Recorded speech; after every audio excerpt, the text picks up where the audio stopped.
They can't feel anything. Ah!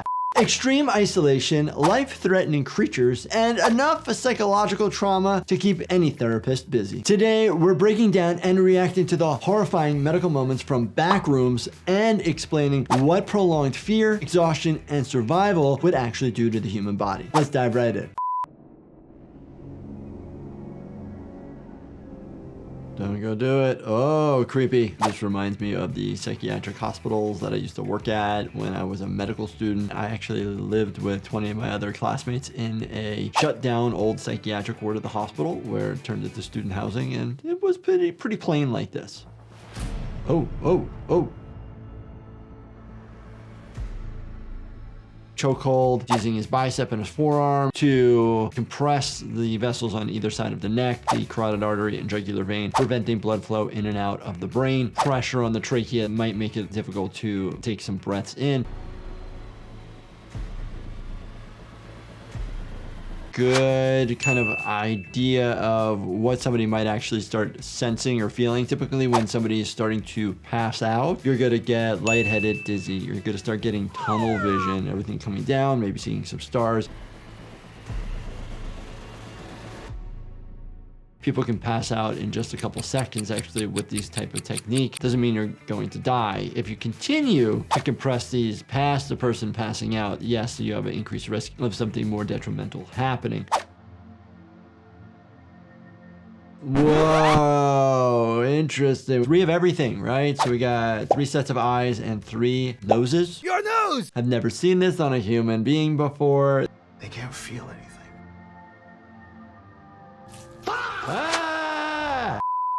But does he bleed? If somebody were to really have this happen to them, that is a very scary injury. You got your carotid artery and your jugular vein sitting right next to each other there. You have your airway, you have your esophagus, you have your spinal cord.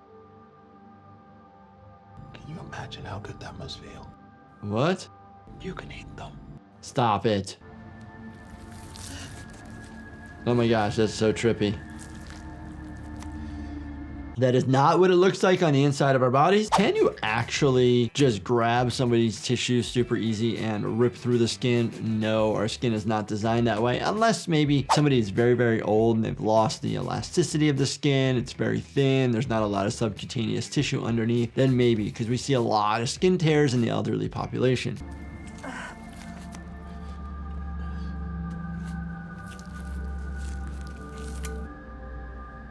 If you end up eating humans, historically it has happened, You're talking about cannibalism. you do increase the risk of getting some pretty bad gnarly things going on, especially into your brain. Something called prions, basically deposits in your brain, different types of proteins which are not good.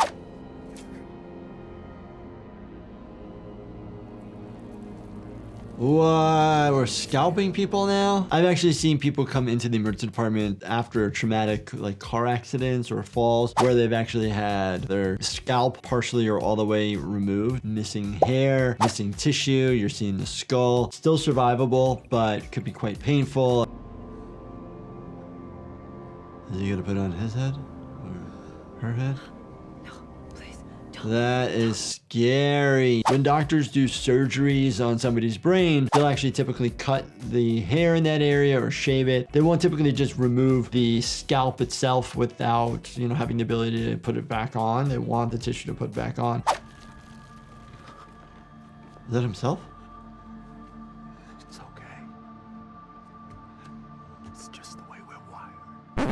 You can see that there's the whites of the top and the bottoms of the eye. We actually use that as a clinical test at times. If we notice somebody whose eyes look like that, that means they're probably protruding a little bit, and we're very worried about like hyperthyroidism.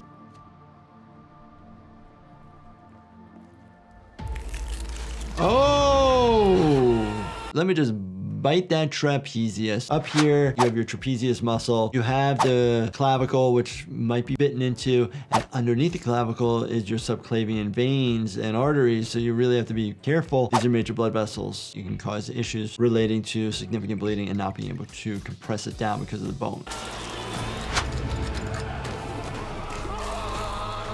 There's a lot of blood, and that's just because you're biting into muscle. There's a lot of blood within the muscle, and then if you're hitting any major blood vessels there. Ouch. Thrown against the wall like that, you're hitting your back, you can fracture a rib, you can fracture some vertebrae, or even just the hip or the femur, depending on that force and exactly what area is hitting first.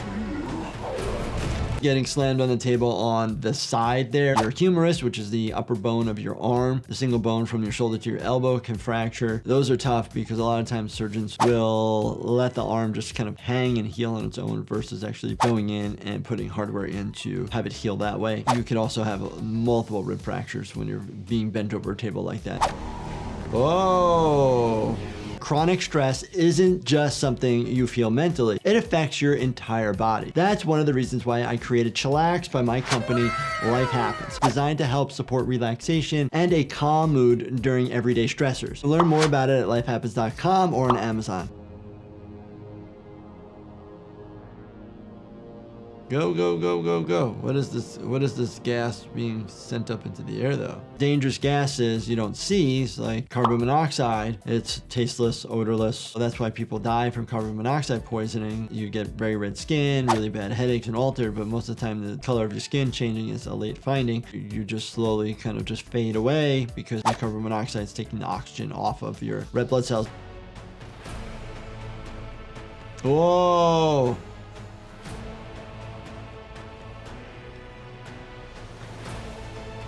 A lot of these structures are very large. From a medical standpoint, this could be something related to the pituitary gland and growth hormones, meaning like acromegaly. So somebody can have these very large structures when they have growth hormone release at the wrong stages of life. You know, we think Andre the Giant.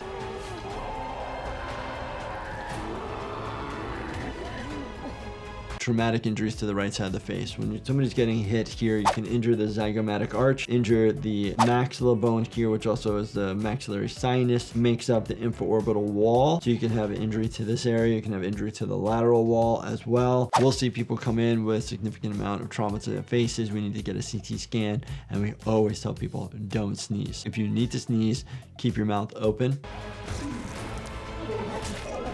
When I think about people getting blood on their face, you think about, oh gosh, you're getting exposure to pathogens, viruses that are in our blood or somebody's blood. You think HIV, you think hepatitis B and C, because they're going to the face, getting to the mucous membranes, and they can absorb into our bodies pretty quickly. When we have people who do get exposures and maybe get liquids on their face, you need to go to an eye wash station, wash out your eye for 10 to 15 minutes, continuous water. It's going to cause some irritation to the eye. That will be fine, but you really don't want it to be absorbed and you really want it to clear out.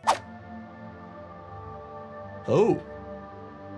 Hazmat suits. We've actually been trained to don and doff these, and you have to be really careful when you're removing it. Donning them, not as much. You just need to make sure your area is like clean and sealed, but taking it off, you're potentially in an area where you can have dangers on the outside, so you want to make sure that it is perfect. And typically when you doff them, you're going to have somebody watching you and guiding you and telling you what to do. We didn't do this for COVID, but there are other scenarios where you might want to be in a full body suit like this, Ebola, or anything that could be airborne if there's fluids going around, or if you have an unknown pathogen, somebody's super sick and you don't know the airborne status of it, you might actually throw one of these on. Oh, very cool. We got some imaging here. Hard to know if this is a CT versus just an X-ray. It's 2D, so it's a type of X-ray. You're not seeing any soft tissue. With a CT scan, you'd actually see some soft tissue. Radiographs. But here you're seeing brain, and you're seeing the nose. So this is most likely a CT scan, but also could be an MRI. But typically when you're seeing an MRI, you're actually not seeing like the tip of the nose. Usually it's gone. You're seeing the cerebellum, the vertebrae, the vertebral bodies, the tongue. It's very large, and you can actually see some of the sinuses. I was hoping to ask you a few questions just for some clarification on our end. Being looked at like a subject, I feel like a lot of patients sometimes feel this way when they come into the hospital. They're, doctors, nurses, so many people taking care of them. It seems probably quite overwhelming, and it is. We do realize that and hope that we try to ease you as a patient's, anxiety with all the people that are watching. Could you establish how you got in here? I walked through a wall in the Whoa. basement of a furniture store. If you say that as a patient to a doctor and it doesn't make logical sense, they're gonna worry that there's something psychologically wrong or a brain tumor. It's so hard for a rational person to believe these things that sometimes individuals that might be going through something really bad or things that are not explained will be dubbed something that's psychosis or an event, so to speak. Very scary, but also quite entertaining. So if you guys enjoyed this, definitely check out this playlist right here, binge watch everything. And as always, do me a favor, please subscribe, turn on your bell notifications, and hit that like button for me. Thank you so much for watching, and stay healthy, my friends.